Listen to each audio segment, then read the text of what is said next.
Happy Sunday, people. So, due to some recent flooding in the basement where I store some of my funeral and medical items, I've had to move some stuff around. So, these are some of the things that don't really see the light of day unless I'm doing a trade show.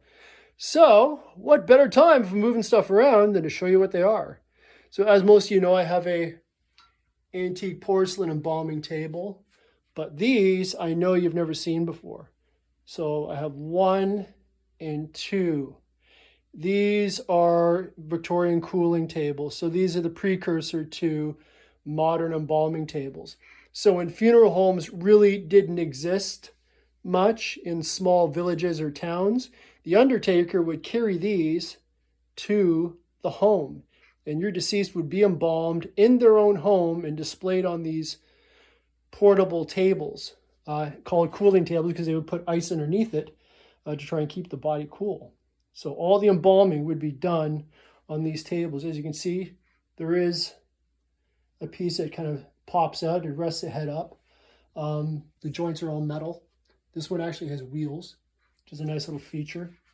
And this embalmer certificate from around the same time period. I think the date on this is 1911 is the certification. Excuse me, certification. The certification. You say it 3 times, you're supposed to get it right. Certification of the embalmer. Now, this particular table came out of the Donahue Funeral Home in London, Ontario. And as you can see, this one is pretty beat to hell. But yeah, basically the model, variations on the theme. Some of them had holes in them, some of them did not. But this was a cooling table from the Donahue Funeral Home in London, Ontario. So this one I didn't completely open up and invert because I want to show you what it looks like underneath.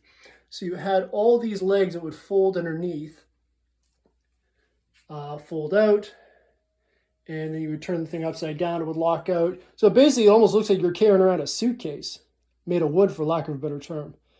So that's the underneath of what one of these tables would look like. And there you see the brand, Gleason Sanitary Couch. And it's actually got a number on it as well, product number. And yeah, that's what they were also called. Cooling tables, sanitary couches, but essentially the same thing. It's what you were embalmed on.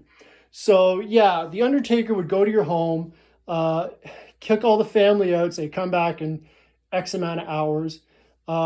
They would embalm you, dress you, prepare your hair and makeup, and you would probably even be displayed on one of these tables in your living parlor, your sitting parlor, your drawing room. So there you go, people. In addition to having my porcelain embalming table, I have my 2 wooden cooling tables. Again, this one came out of the Donahue Funeral Home in London, Ontario, and that puppy came out of a funeral home in Kingston. And if you know the history of Kingston, Ontario, it was actually Canada's first capital. It was also known for having the most medical schools.